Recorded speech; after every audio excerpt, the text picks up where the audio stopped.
Welcome aboard. It's Captain G. This is Conflict of Arms, Vietnam, 1965, Operation Rolling Thunder, and we are in January of 1970. So, the historical events for this turn both revolve around the Cambodian incursion. The first is Team Blue, U.S., ANZAC, South Vietnam, and the Khmer Republic. That's the good government of Cambodia. Declare war on the Khmer Rouge.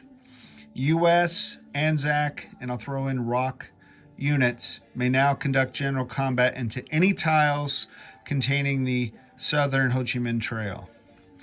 South Vietnam may now conduct general combat into any tiles in Cambodia.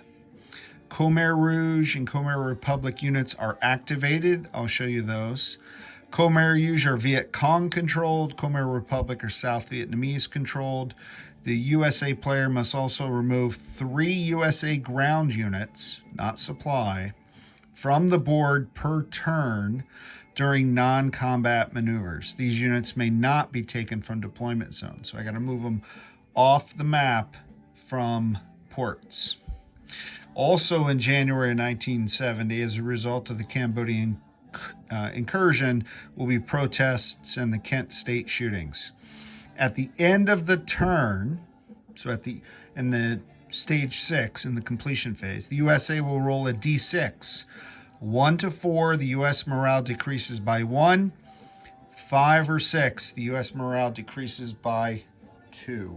So not good for the U.S. morale. Okay, so here in Cambodia, these indicate these are Khmer Rouge control tiles. This tile up here is Khmer Rouge, and they have a starting force of 2 infantry and 2 supplies, and they are VC controlled. And I'm using a specific sculpt. I know it's orange. Perhaps I used the wrong color pattern, but that's what I painted these guys. They're intended to be Khmer Rouge infantry, and thus I used them as such. So they are down here, and that income goes to the VC, so they went up 1. These guys, who are the same sculpt I use for the Arvin infantry and the ROC Marines, but they're blue. They are the Khmer Republic, and their income goes to South Vietnam. All right, and then also of note, this city is controlled by Khmer Rouge and Viet Cong controlled tiles, so it is an encircled city. If it is attacked this turn, it would not give a boost, or it would not have the city impact of the attackers, okay, or the defenders. So they lose that ability if it's surrounded. So those are the key events. Let's back up a little bit. Let's look at the starting purchases, and then we'll roll the dice we need to roll for combat initiative, etc. So the U.S., knowing that they're going to have to remove 3 infantry every turn, have to bring in at least 3 every turn to resupply that, and it's going to be a constant dance. So they are adding their free ANZAC unit and 4 supplies.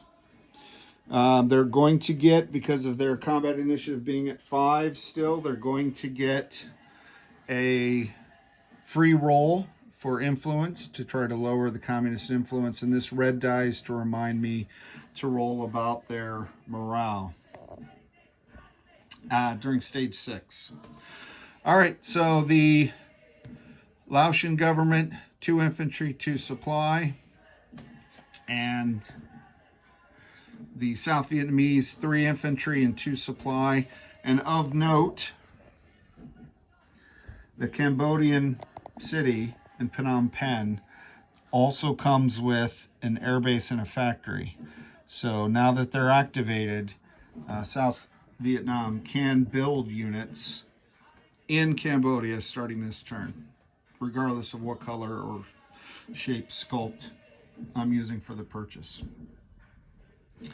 The Viet Cong, this is the die for the free infantry at the end of the turn. They're buying 1 supply, 1 SAM. They're spending 3 on influence, trying to improve their influence on China. They're only at a 2, and they're buying 5 infantry. They need to boost the free support they're getting from their communist brethren. The NVA, they're going to try to bring in their last Chinese engineer in lieu of the free infantry if they still control the tiles at the end of the turn from Vinh to Ratan Kiri.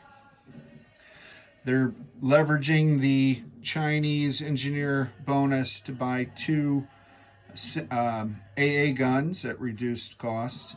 They're buying 2 infantry, 1 sapper, and 3 supplies. And then both the NVA and the VC are at stage 2 with China. It's January, so it's China's turn for reinforcements. They're sending 2 supply and an infantry to both based on this. And the engineers 1, 2, 3, and 4. So we come down here. We have 1, 2, 3, and 4. We have the combat initiative. We have the free influence roll for the U.S. and black dice is already in play, so I can't use another black dice. So I will use this white die to represent the. No, it's a 10-sided die. Hold on. Okay. So the U.S. D10 succeeds on a 3, the communist at a 5. All right. The 6-sided confused me. That was what I was using to reduce the U.S. income, and that obviously is not in effect right now. All right, let's look at the Chinese engineers. Oh, there's a success. 2 successes. 2 1s or 2s. All right, so let's take care of that. So a 1. Oh, finally, they repaired this. That's a success. That's great. So that means these guys can go down until here. But that also means this guy can move into Hanoi while this guy moves down. And then he'll roll for that moving forward. The other hit was black, so that's a fail. We come down here. So we had a 2, so we can repair up to 2. So we're going to repair 1, and we're going to repair 1 on the port.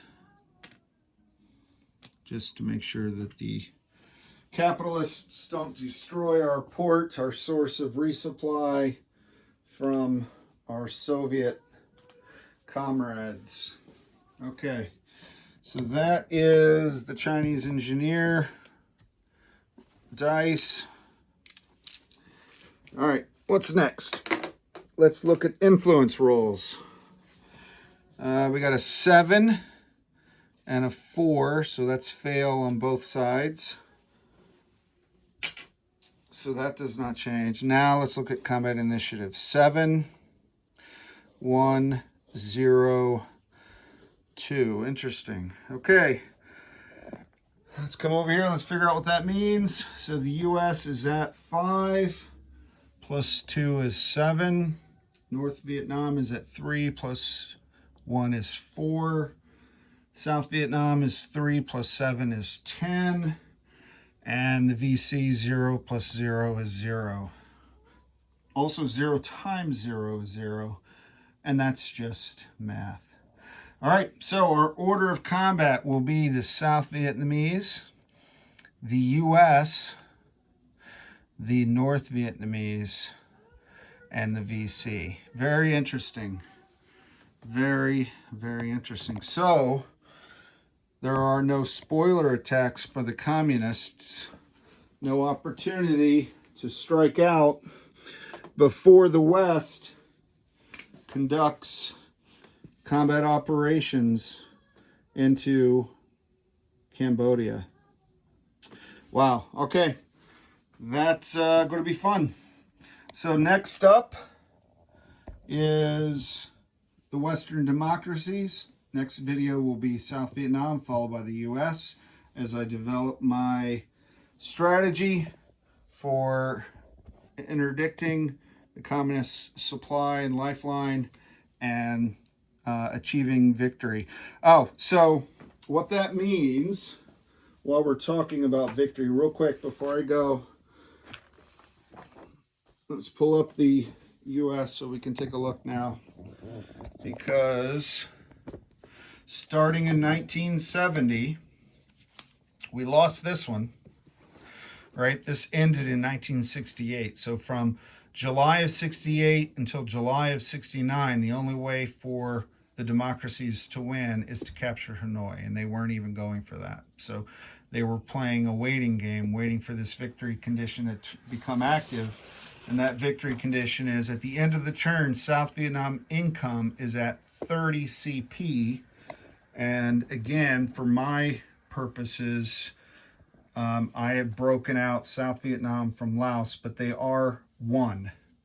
They are one. That's just my personal preference. It's like German and Vichy France income, or that kind of thing. So 8 and 14, they are really at 22 combined. So these guys combined, if they hit 30, that's victory for democracy and the freedom-loving people of the world. Let's look at the victory conditions for the communists.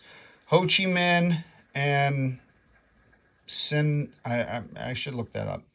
Supply Trail are entirely Viet Cong or North Vietnamese controlled, and USA has less than 10 ground units in Vietnam. And what's happening starting this turn, the U.S. is slowly de-escalating and turning the combat over to their South Vietnamese allies, and they are reducing the amount of ground units every turn by 3. So it doesn't count air, it counts ground. So we got to keep an eye that we don't have combat losses and any retreats or redeployments back to the U.S. are replaced with whatever income we have. So that is, and the USA includes ANZAC, and I'm going to assume for victory conditions, not morale purposes, ROC Marines. 10 ground units in Vietnam. So they got to secure the trail, which means victory in Laos, and reduce the US. Okay, so there we go. It is 1970. Next up, Arvin.